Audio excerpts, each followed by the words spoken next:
Hey. Hey, can you see me? Hey.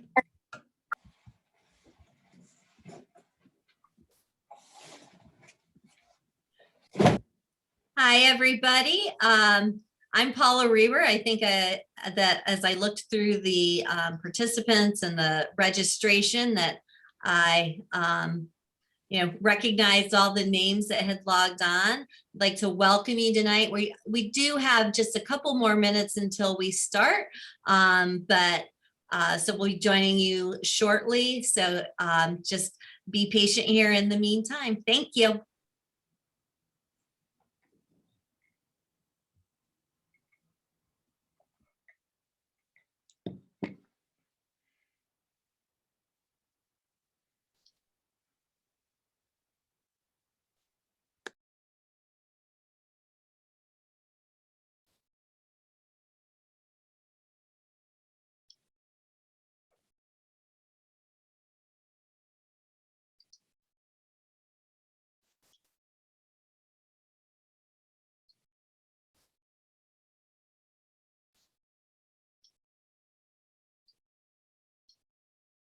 Mrs. Fennell or Dr. Zach, can you let me know, are you able to see on your screen? Does it show the welcome to senior year now?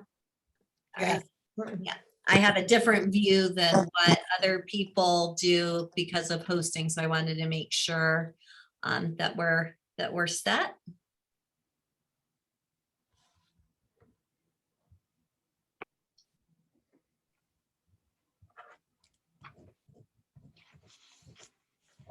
All right, we're at 7:01, so we'll go ahead and get started. And first of all, again, I'm Paula Reber. I'm the high school principal here at Lewisburg. We would like to welcome those of you who are able to attend. We will be posting this later for those who couldn't or those who would just like some additional information or be able to watch it again. This is an exciting time for our juniors and their parents, but also it also is a time where it's like, whoa, where did the time go? And all of a sudden there are all these decisions and thoughts and things that we have to think about as we start the senior year or get ready to start the senior year. So I have Emily O'Connor, one of our counselors here at the high school, Vicki Fennell, our other counselor, dedicated to the high school, and Dr. Zach. And Dr. Zach serves K to 12 and at the career and help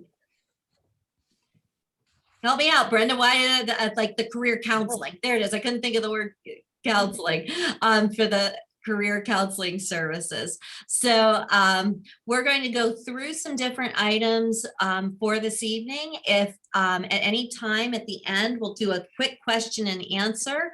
I would ask at that point that you just use down at the bottom the little raise hand icon to show if you have any questions, and then I will unmute you so that you can speak. And we mute people just so that, we all know that there are barking dogs and children running around and all kinds of life that happens when you're in a Zoom meeting. We'll certainly answer questions and things. And of course, we can also follow up individually after tonight. So I am going to go ahead now and we'll turn it over. I believe it's, I gave the introductions. And so we're going to go ahead and start off. And I think Mrs. Fennell, you wanted to say something before I got to this slide. Is that correct? Yes, thanks. The only thing that I wanted to say, and I will reiterate what Ms. Reber said, that this is really exciting for our seniors. And I think that hopefully they are going to share with you that they received some information about the curricular offerings for next year. And I know that's not really what we want to talk about tonight. We want to talk about special programs, but we will be reviewing those options with students, and we will be asking them to schedule. So while we're going to talk about a lot of exciting options, I think remember to really look at some of our curriculum as well, because we have some really, really outstanding courses that prepare people for not only careers, but all the way up to the most rigorous colleges. So I just wanted to make sure that everyone was aware that that process is starting. Thanks. Thanks, Dr. Zach. Okay, so we're starting off with the Sun Area Technical Institute, and we thought this was important because Sun is really a part of our school system. Sun has 5 sending districts, for which we are one, and students have the option to attend their senior year. So as we talk about the senior year option, we really wanted to bring this out. Many of our students that are interested in this have already notified us and applied to the programs, but just in case there are some students out there that still would be interested in Sun Tech, we wanted to remind you of all the programs that are available. They would still receive a Lewisburg diploma and a Sun Tech diploma, as well as certificates in the programs that they would be involved in.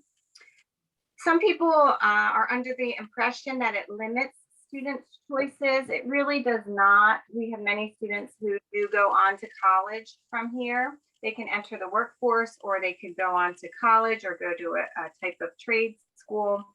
In fact, Sun Tech does offer many college credits for their programs. So we're not going to go into each program. They are out there. If you have a son or daughter that is interested, please have them see their school counselor. I think Mrs. O'Connor is up next. Sure. Thank you, Dr. Zach. So we're going to talk a little bit about some of the special course offerings that are available to students. So the two main options that we have, as you can see on the screen, are Bucknell University and Susquehanna. So we'll go with Bucknell first. This is an opportunity that's provided to us by Bucknell just for Lewisburg and Mifflinburg students. So we're one of the 2 lucky ones that have that opportunity for our students in the top 20% of the class that have the ability to take a class at Bucknell in their junior and or their senior year.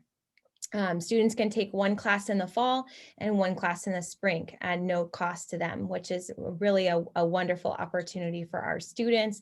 The top 20% is a percentage that's given to us by Bucknell, so we do have to follow by that guideline. If students don't know what their class rank is or their GPA, they can come down and ask us that. That is done at the end of every school year. So if students have questions, they can certainly come see us. In terms of Susquehanna, there is no specific GPA guidelines. It's available to juniors and seniors. Both opportunities between Bucknell and Susquehanna are at no cost to the student, which is, as I said, a wonderful opportunity. One thing that we do want to mention is that these opportunities are available to students, but cannot be in replace of a graduation requirement. So for example, if a student hasn't taken our psychology class, for example, they can't take a psychology class at Susquehanna or Bucknell. So we usually work with students on the scheduling piece. That's also where it gets a little tricky, where students have to fit that into their schedule. And it is important kind of that we work together on that. But usually our students are able to figure out a class that fits into their schedule. And a lot of our students choose to take a course at either Susquehanna or Bucknell in the evening or after school hours. So that would be after like the 3 o'clock time. Students will take into consideration extracurriculars and all of those pieces, but it has been a wonderful opportunity for our students, especially with the cost of post-secondary education these days. For students to have that opportunity to take classes for free is a really wonderful kind of dabble in the college experience. So those are the 2 opportunities that we do have that count for our credit as well as for a college credit. I do want to call attention to the fact that students have the ability to take any college credits actually that they would choose to take. So Bloomsburg does offer that, Lackawanna College, any community colleges would offer you these opportunities, but the only way that they would count for your credit was either there with the Susquehanna or Bucknell, or if our students were enrolled in the full-time dual enrollment program at the Bloomsburg University. So that would be the ACE program. So those are the opportunities that are out there for students to take college credits at a reduced rate. And we would encourage that. If students have questions, they could come down and ask us. We're happy to talk to them about that. So the next slide, I did mention the Bloomsburg ACE program. This has become increasingly a popular, especially within the last couple of years. Students really enjoy this opportunity. So Bloomsburg does offer our students to take a full-time dual enrollment program. So this means they get credit with us as a Lewisburg student, but they also get the ability to take classes at Bloomsburg. It is at a significantly reduced rate. So you're looking at about a 75% discount, which ends up being about, I say about $375-ish per class. So students will take 4 classes in the spring and 4 classes in the fall. They also can kind of switch that around in terms of if you would want to take, maybe, for example, if you have an extracurricular in the fall and you maybe can't take 4 due to schedule conflicts, you could take 3 in the fall, 1 in the winter, and 4 in the spring. We've also had a couple of students this year take advantage of taking as many classes as they possibly could. And we had a couple of students take 2 classes in the winter, and they ended up with a lot of college credits this year, which is a wonderful opportunity for them to basically get their freshman year of college taken care of in their senior year, which really reduces the overall cost of the post-secondary education for that student. So the process for if the student is interested in the ACE program, we've already had students coming down and asking about this. Maybe they have friends in the program now or a sibling that had gone through it, but they really just want to come and talk with us about it first. So we can kind of talk it through. We can answer any questions they might have. And then there is the Bloom website, the ACE website that we've included here. We also have a handout here in the office. If any students would come down and just ask for that, we'll be happy to, guide them to that website.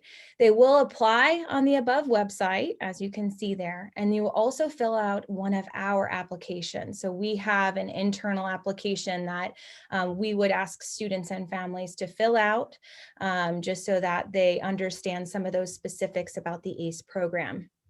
And then from there, we will send transcripts, we will send some letters of recommendation for the students, and then they will go ahead and choose classes with the ACE coordinator, and her name is Karen Merton.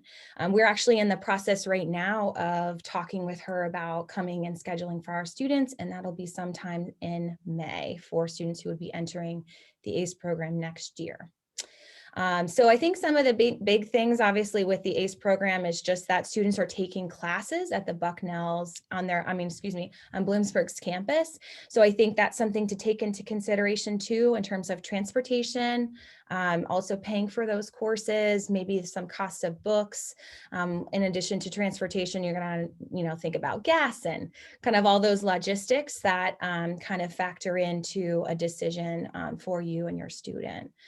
So certainly we encourage students to come down if they have questions about this, and we're happy to talk with them about that.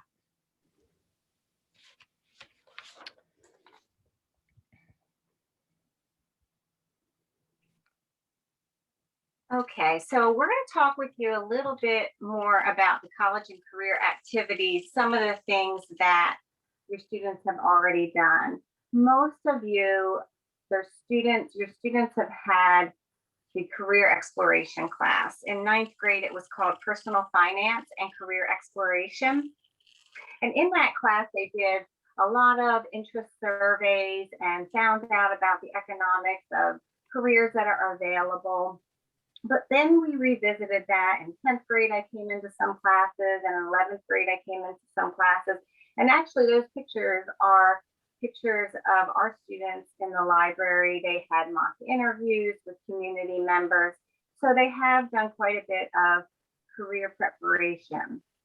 I do want you to know that I've had individual meetings with juniors, and so they do have a portfolio if you're ever interested in that and what was showing up for them as trends as far as careers, or maybe they're still undecided about majors. The portfolio is a good thing to take a look at. They shouldn't sweat it if they don't exactly know what they want to do at this point. At this point, what I really would like for all the students is just to have an idea, a general area of interest. So that will help them in deciding on a major and courses that they should take. The other thing that they could do is also try to get into experiences. Most of you, when your child was in 8th grade, did job shadowing experience, which was good. I would still encourage to do that. I know with the pandemic, it's very difficult. So if there's other ways that they can have conversations with people in those areas, that would be great. A couple of resources I want to point out on this slide. One is on the LASD webpage. And actually, if you were going to navigate it yourself, you would go under student and you drop down to career counseling, and then there'll be several web pages for that. But the two that I want to highlight are the summer opportunities. Again, another great way for students to learn more about themselves. There are enrichment programs in there, summer camps. Also, you know, your kids are old enough to have a job, a part-time job, if they don't already. And there are many local businesses looking for help. There are so many openings, and they are contacting our office. So I put that on a web page there, as well as common search tools for students to look for jobs. The specific job openings are in a binder in the guidance office. Working papers are still always available at the high school guidance office. I mean, not guidance office, sorry, the high school main office. So again, if your student still needs help trying to figure things out, that is normal. They're developing and they are having different experiences, which bring up different likes and dislikes and different interests. So have them feel free to make an appointment with me, or you can give me a call. And Emily, I think the next slide is you. Actually, I think that one Mrs. Fennell was going to touch on. I think we just slipped that one in. Yeah. So there are just a couple of additional items that we wanted to just mention tonight, and they are still certainly, their existence is maybe evolving a little bit as we come out of, hopefully, the situation we're in with the pandemic. But the first one is the graduation project. That is has been a requirement for, obviously, graduation. It's a approximately 20-hour project, although as I said, we are sort of taking a look at these projects or at these options where students would do something related to community service, a research project, volunteerism. But again, much more information will come about this, because we are kind of investigating what the options are going to be for the students to be able to fulfill the requirements of that project in the community, whether or not we'll be able to have students placed in those experiences. The other option, the senior service option or opportunity, has been something that students have requested through their scheduling. It is not required, but it certainly has been an excellent opportunity for some of our students to, similar to what Dr. Zach said, maybe explore some options that they hadn't thought about before. We have students who in the past have helped at our elementary schools. We've had students who've helped at local businesses or at the hospital. Again, all of these things, as you are well aware, are subject to the availability because of the pandemic. But this is certainly something, if someone wants to go out and experience a little bit about the career or the major that they think that they might want, this is a great opportunity for students to do it. It is done during like study hall hours generally, although some students put in hours after school. So it's certainly very flexible. But I think we just wanted to mention these two programs because while they're not etched in stone, we are clearly looking at the graduation project coming back in some form, hopefully next year. And the senior service opportunity, hopefully we're going to be able to incorporate for some of our seniors. And again, we just wanted to mention those items because right now we just don't know coming out of the pandemic what those opportunities will fully look like. So please don't just compare it to what's been done in the past, because we'll be taking a look at what we can do. And just as we align things with graduation requirements from the state and better preparing students for, post-secondary options, we want to make those as relevant as we can to students. So again, we'll have more information on that, but we did just want to mention that this evening. So the next thing we want to talk about is something that I think all of us, I hope, have been very excited about for the past few years, and it's called the Naviance system. So you've probably, hopefully, heard your students talking about this.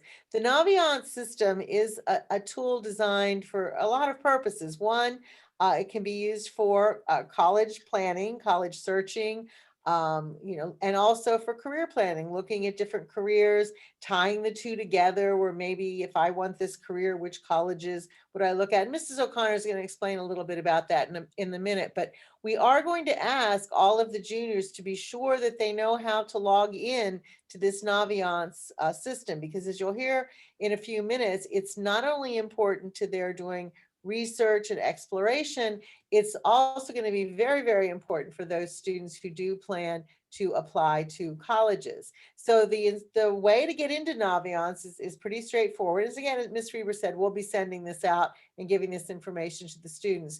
But as you can see on the slide, there is the website, student.naviance.com/LewisburgHS. The students' screen will come up similar to what is pictured there. Welcome to Naviance students. The students will click on the student icon and then they will log in with Clever, which is just basically their single user login that they use for everything, for logging into their computer.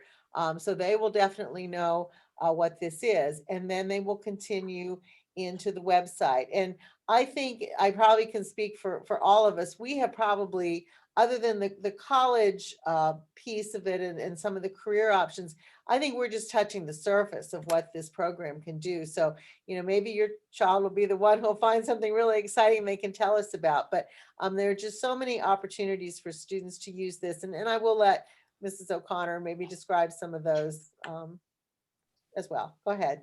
Thanks. Thanks, Mrs. Fennell. So Dr. Zach touched on kind of students who are searching and trying to figure out what's next. And I think that's, such a big piece of high school and students trying to figure out, what they want to do in life. And I think Naviance does give them some tools that they can utilize to do some kind of deeper searches and some things that offer them a little more insight into whether that's a career or maybe themselves. I think that's a really, this is a great opportunity for students to maybe utilize some of the tools within the Naviance system. So here it kind of talks about like, who am I? What do I want to do? How do I want to get there? And will I be successful? And so I think Naviance does a really nice job with presenting students a lot of data that gives them kind of some feedback for themselves in that process to kind of compare and contrast and just really gives them some really great feedback moving forward.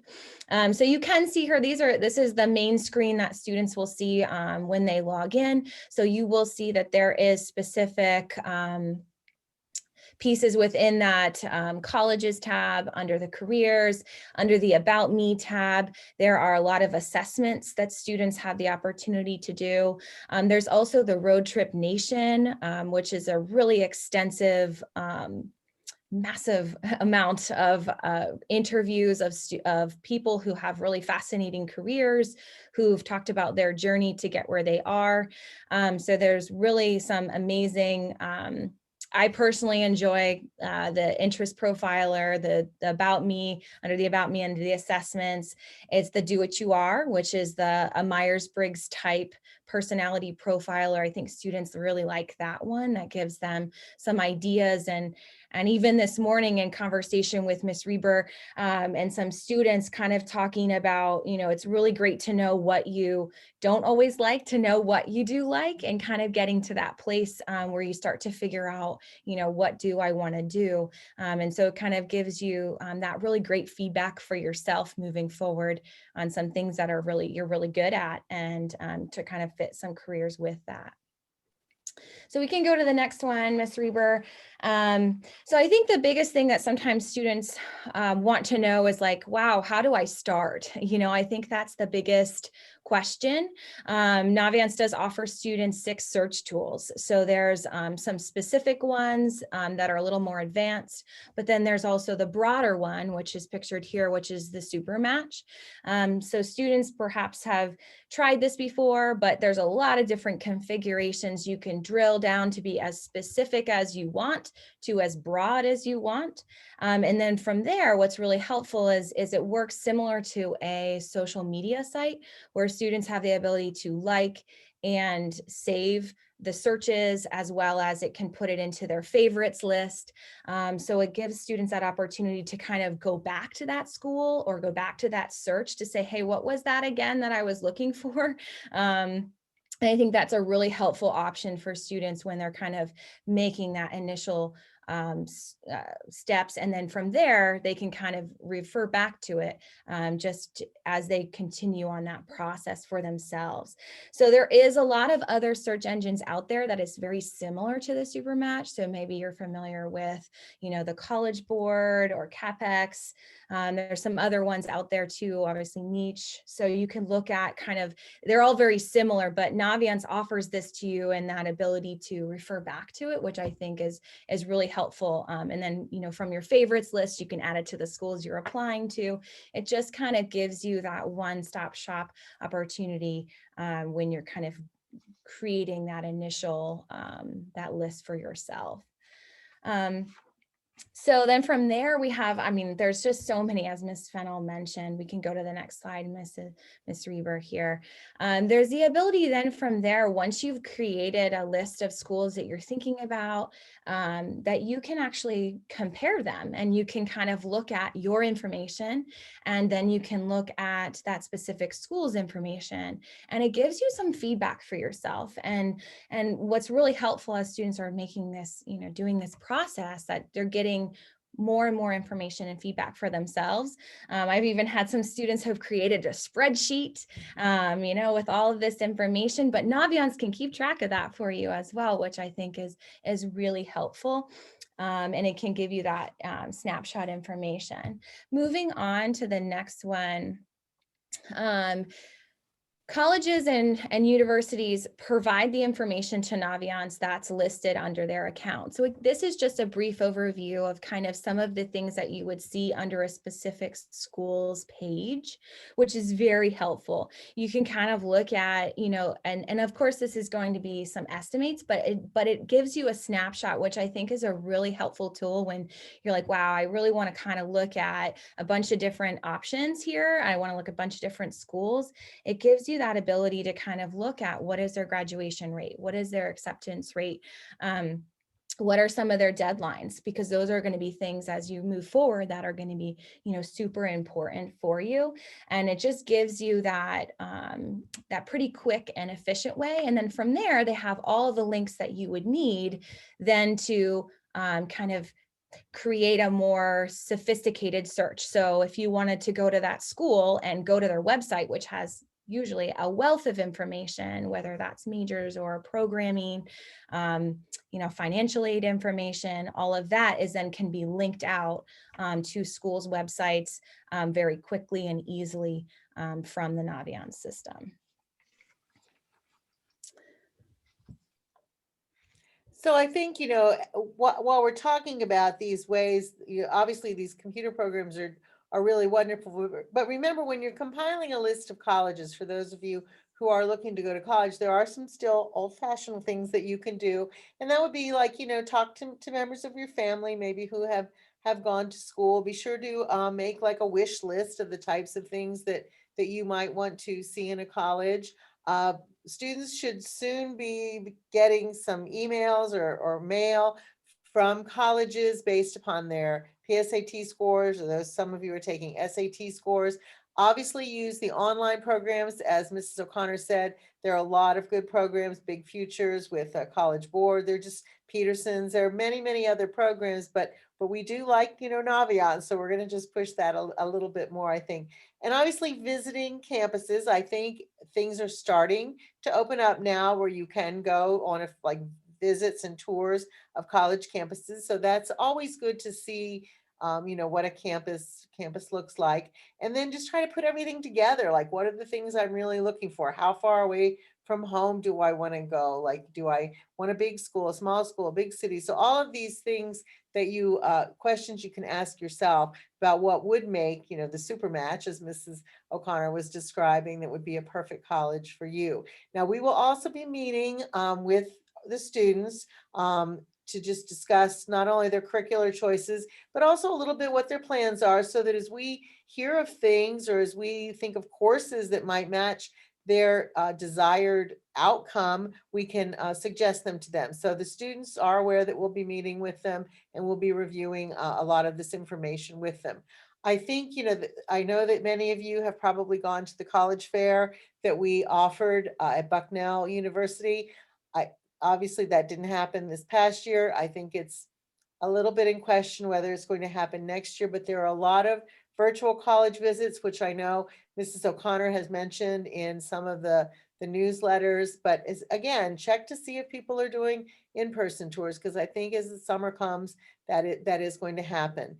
Start looking at the college testing programs if you need to participate in the SAT or the ACT.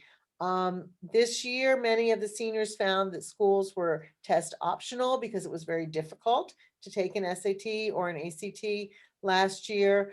If they're going to consider that, they may want to talk to us about that. I think some schools are still going to continue the test option in the fall, which means that their applications would be evaluated without looking at the test scores. But obviously a student who does well on the test, it may be to their benefit to send the test. And then the last step, and you'll get some information about this a little bit later, but is we can certainly put test scores on the students' transcripts, and seniors are given that option at the beginning of the year. That doesn't mean that you won't maybe have to mail them directly from College Board or ACT, but it certainly is a good option to show the colleges, in addition to what is on your transcript, which are your courses and your final grades, your class rank and your GPA. They can see the test scores as well then. So on the next two slides, what we tried to include were the SAT dates, and you see the way to register there. For the SAT, it's collegeboard.org. There is one more date remaining that you could still register for, and that would be the June 5th SAT. And then you'll see the anticipated dates for beginning in August, and Dr. Zach has actually indicated on there which ones we're going to do here at Lewisburg. So that's great for you to know. So I think a lot of the students already have College Board accounts. If you don't, then you can create one to go in to register. There are practice materials. We also have practice materials. You might have heard that beginning next year, there will not be the subject tests for the SATs. So it will be the SAT and then possible use of maybe AP tests or other local testing options. And then the ACT dates on the next slide.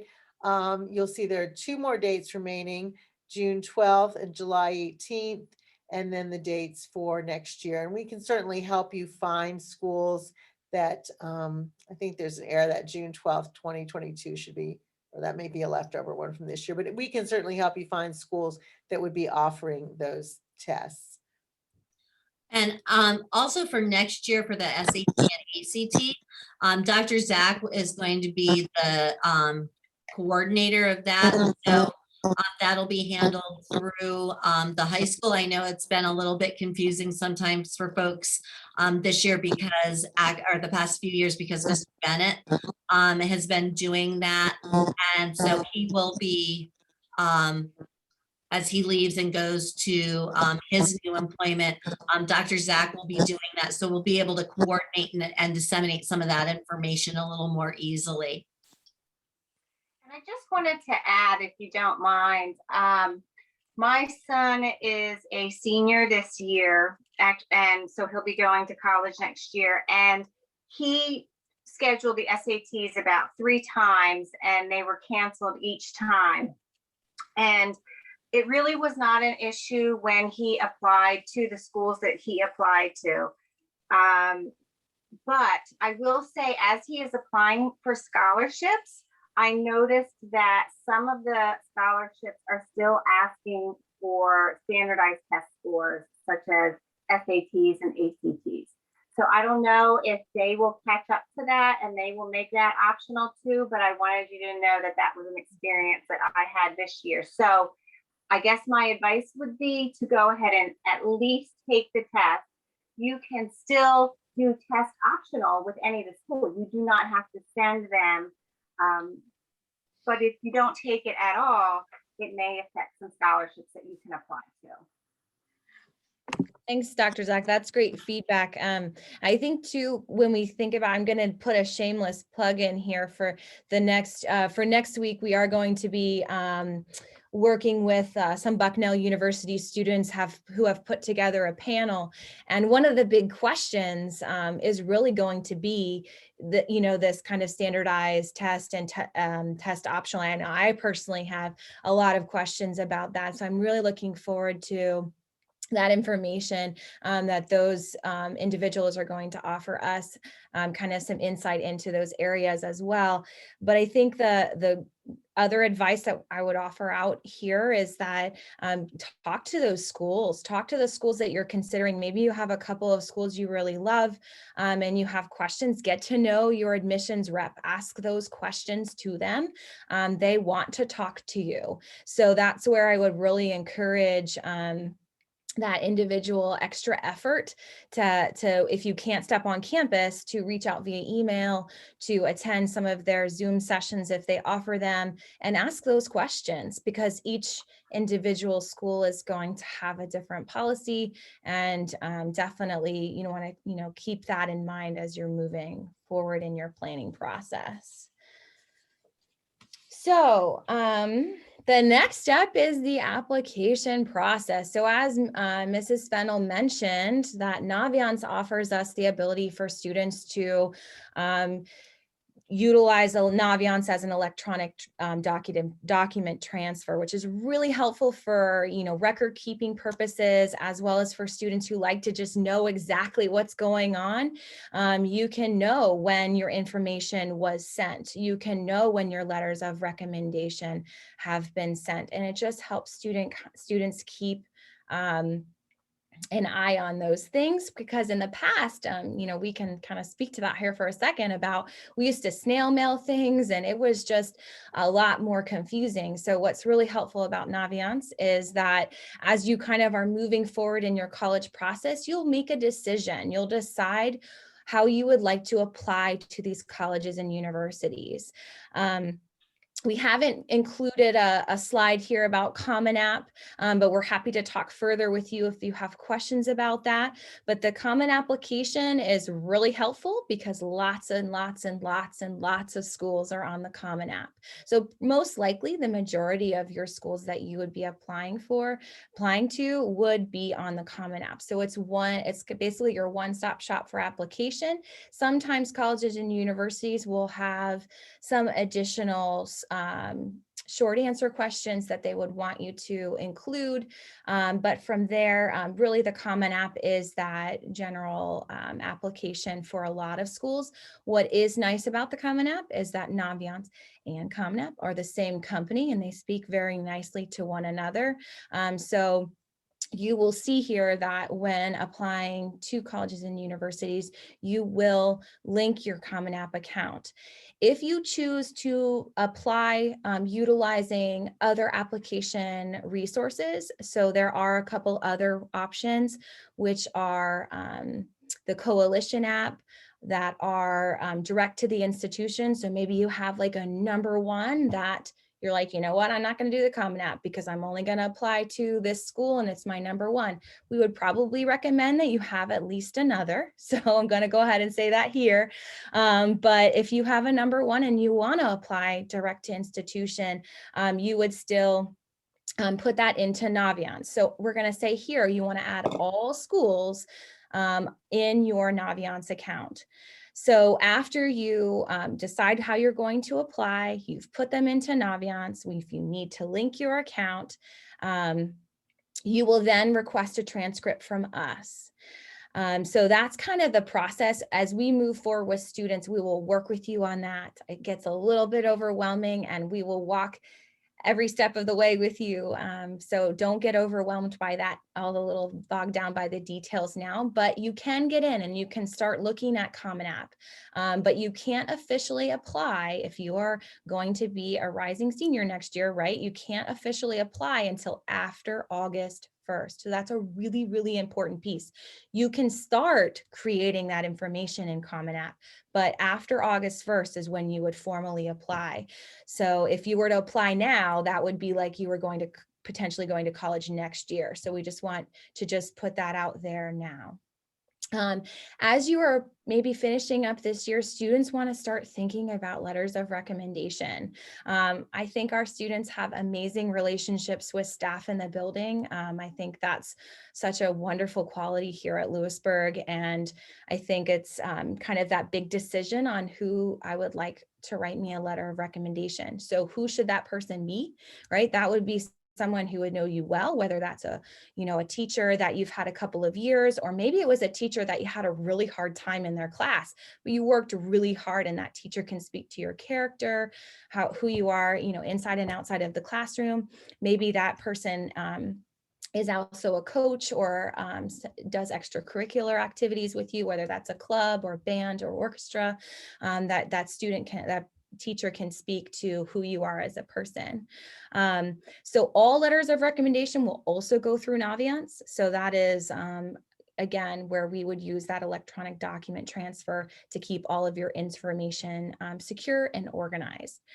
Outside recommenders, if you are thinking, well, you know what, I'm in, Girl Scouts or Boy Scouts, or I have a church activity that I'm really involved in, and this person really knows me well, we will ask that person send a letter of recommendation to the Alpha Counselor so we can send that to the colleges and universities. If you have other questions about that, we'll go over that, but that's often a common question.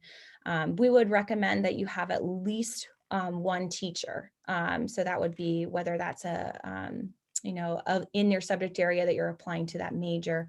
That's just an important piece that colleges and universities are looking for.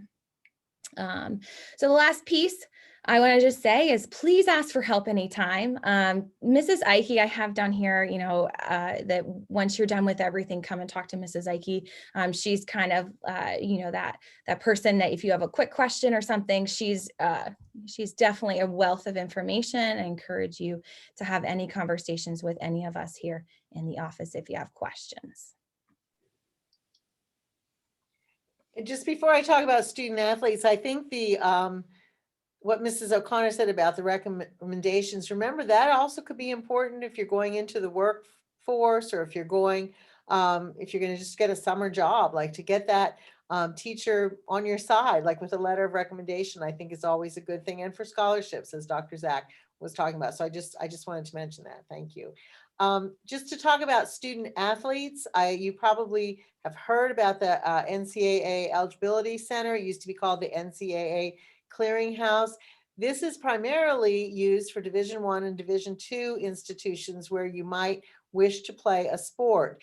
And what you need to do is register with the NCAA Eligibility Center. And again, you see the website there, and we can certainly share that out. Remember that Division III athletes do not need to register. So each year we update our coursework to see how it aligns with the NCAA requirements. And honestly, it's very good. If you've taken our graduation requirements and you've taken the courses that we have generally recommended for you, you shouldn't have much trouble meeting the curricular requirements, but you do need to register on the website. It is a good idea to come in and let us know, because we do not always get notifications that you have registered. And then we do need to upload your transcript into the NCAA Eligibility Center. We generally do it at the end of your junior year, and then probably again the middle of your senior year, but it can be done anytime. So just keep us informed of when you have registered. We cannot send your SAT and ACT scores to the NCAA Eligibility Center.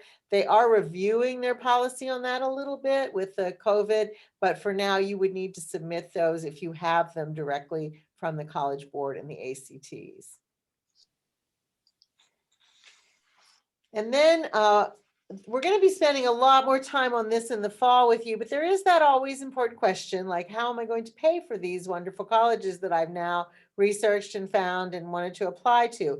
And we have a very nice slide here that just shows you the types of options you have. And remember, going to college is not always about borrowing money. Like, there is a lot of money that you can apply for that you won't have to pay back.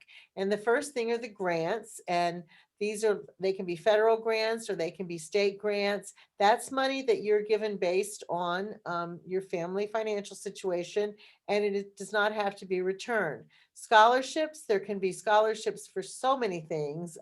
Some are merit-based, based on a skill you have or a talent you have or grades. And then some are not based on that. And we actually have a very, very generous scholarship program here at the high school, where we have had people who have endowed money to us for scholarships.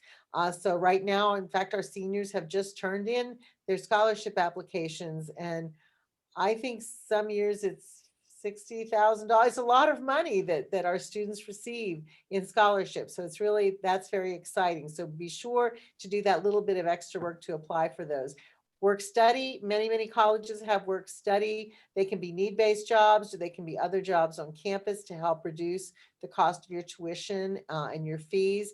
And then finally, if you do need to take a loan, there are some subsidized loan programs available. And generally what we have done is had some type of financial aid meeting in the fall when the new information from the state comes out regarding financial aid. But if we just go to the next slide for just one moment, it's not too late to start. And I think that this is what this slide is telling you. And we're going to give you some websites here. You see, we've included the newsletter that you can check out. There were some opportunities there. There are some federal websites and some FIAS is the Pennsylvania Higher Education Assistance Agency. Those are websites that they sponsor that will help you learn more about financial aid. But the big key is going to be, and we will remind you of this next year, is that FAFSA, the FAFSA form. That is the form that gets it all started for you when it comes to state and federal aid. Don't ever pay to do it. And again, we will give you so much more information about this.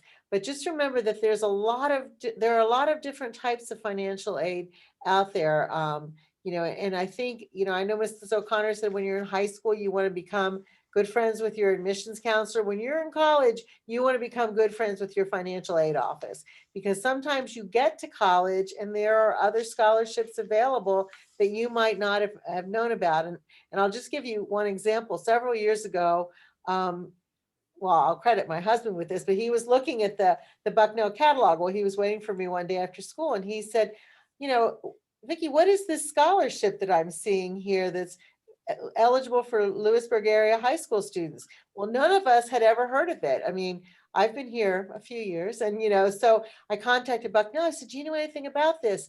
And they said, no, but let us research it. There was over $1 million built up in this scholarship fund, and now we've begun to give it. So again, maybe, I know we don't do a lot of catalogs anymore, but maybe look at the websites and see if you can find some scholarship for someone like you. Maybe the parents' workplaces offer some programs, but it's kind of interesting what you can find, I guess, as you're out there looking. So we will definitely give you more information on this next year. But if you want to begin to do some planning, you can submit the FAFSA form as of after October 1st. That's a new thing. If you've had older children, it used to be January 1st, but you now can do it October 1st. So there will be some gathering of information that you'll need to do. So please be sure to check out those financial websites. And don't be afraid on your application too, when they say, will you be applying for financial aid? Just say yes, because that could mean so many things. It could mean scholarships or grants or work study. So be sure to indicate that you'd like at least to look at the information. Yeah, just to finish up kind of on that financial aid, just to wrap up, and there's so many pieces with it, but I think it's really never too early. And I think some of the in those newsletters, and we can certainly send those out when we send the slides as well, just so you have those as an availability to you. But there's just so many opportunities out there to just start building like a scholarship database for yourself. Raise.me, don't wait till your senior year to do that, because you'll miss some opportunities. So I really encourage you to get into some of those websites to start looking at them. And some students say, like, it's a little overwhelming in the beginning, and we get that, and we're here to help you if you have questions. But I probably recommend you have maybe one email that you utilize for those. Because it will send you a lot of information. So part of that is maybe you kind of have an email that you utilize that's for your college and your scholarship searches, that can kind of offer you that doesn't overwhelm your inbox as you move forward. So just kind of want to mention that. So just to wrap up, we thank you so much for coming and being here today. We certainly are here for you.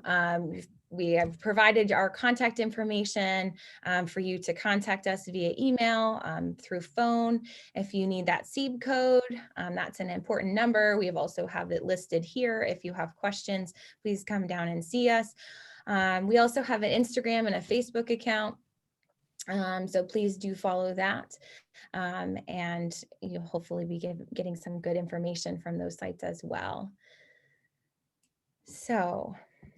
All right, I'm going to turn off the screen sharing, and I'm just bear with me, because usually this is the webinar format, so it's a little different than how we usually conduct our Zooms. So I'm going to turn that. Stop screen share. There we go. Yeah. All right.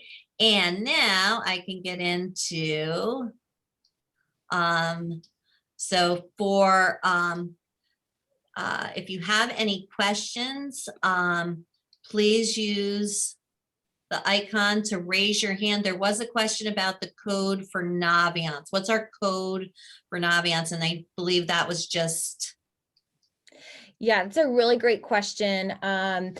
So we don't actually have the Naviance parents feature. We do have the Naviance student. So as you are working with your student, I'm hoping that they can work with you and sit with you on that. And they would hopefully be able to share some of their login information. It's pretty straightforward. Probably recommend writing it on a sticky or something at home, and then parents and students can work together in the system. So there's not a separate login for that. There was another question that Dr. Zach, you did enter, you did respond to, which would you apply to colleges as a transfer student if you took ACE? The question is about transfer status. You would apply as a freshman, first year student, and then you would send that college transcript to that university.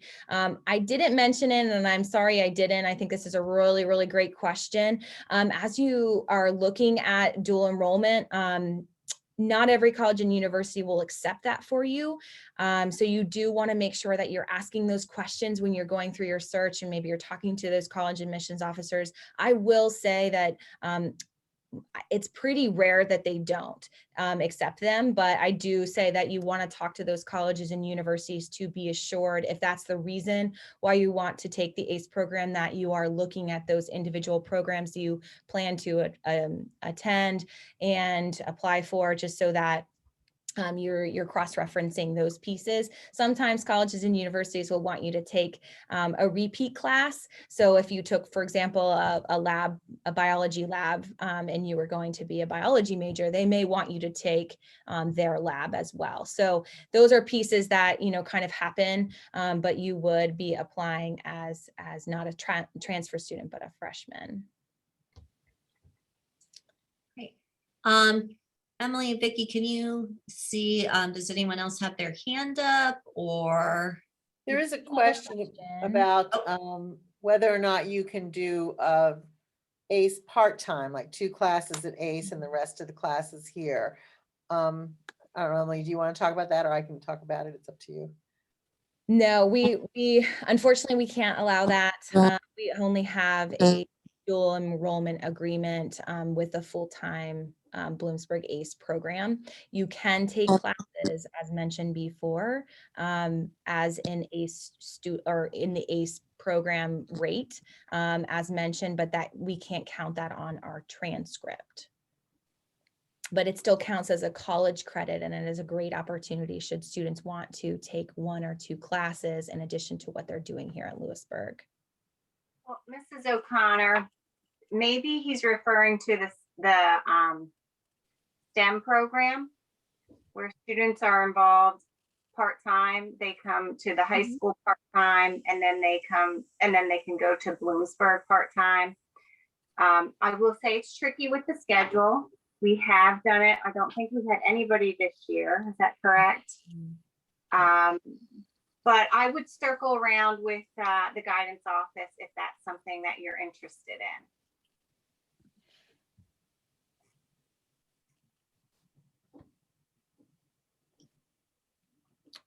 The question is about National Honor Society and Language Honor Society inductions this spring.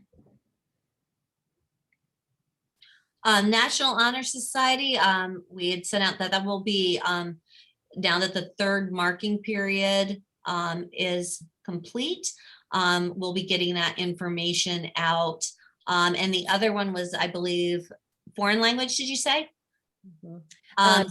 Yeah, so foreign language induction, yes, we are planning on doing, you know, some inductions again, again, with the change in the marking period right now.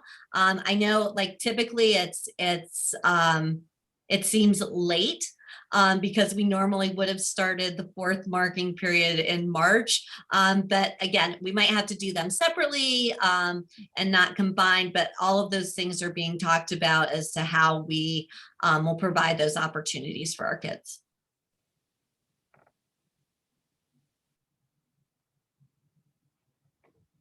Did we mention, I don't think we did, when we talked about the Bloomsburg ACE program, that is actually in the summer, Bloomsburg offers that 75% off for all high schoolers 9 through 12.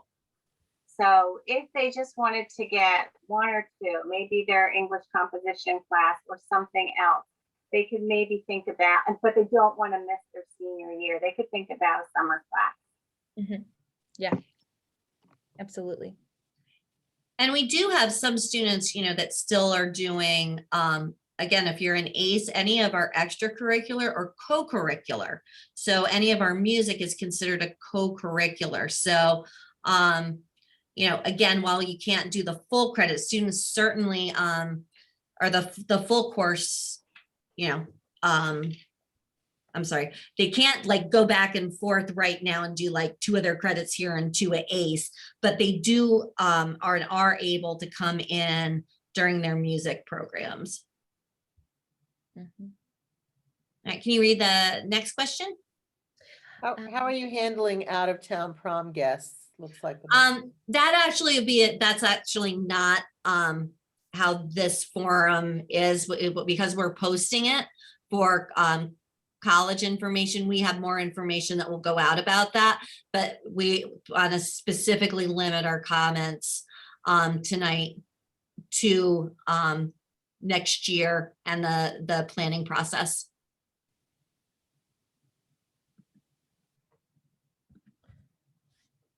I do want to take an opportunity just as if there are any more questions to come in.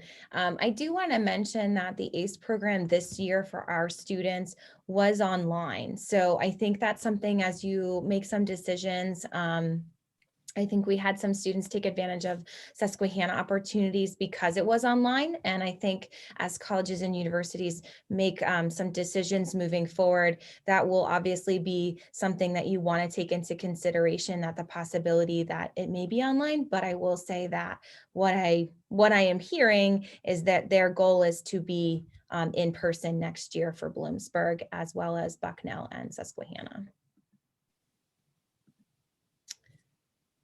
All right, any final comments related to this evening's topic? There was a question about the summer classes and at Bloomsburg, and if you could take it your junior year and your senior year. And your junior year, you can take it between your junior year and senior year at any time. That also goes for, I should say, at any session for Bloomsburg, because sometimes they have 3 sessions or more. Mhm. And you can do that in between 9th and 10th and 10th and 11th. But after your senior year, so when your student is graduating, they can only take it that very first session. They cannot take it those other sessions. At least that is how they've done it in the past. We can check with them about that, but it's typically only that first one right away,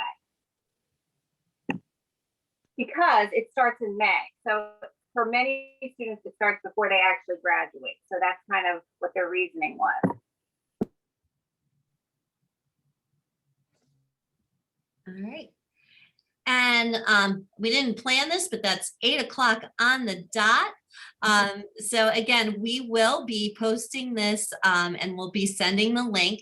Please allow us, tomorrow and Saturday to get it up and things. But I want to thank you to our panelists, say thank you. And I want to just encourage everyone to please continue to reach out to the guidance office and take advantage of those opportunities that they're talking about. And of course, we'll follow up then afterwards. So again, thank you and have a great night.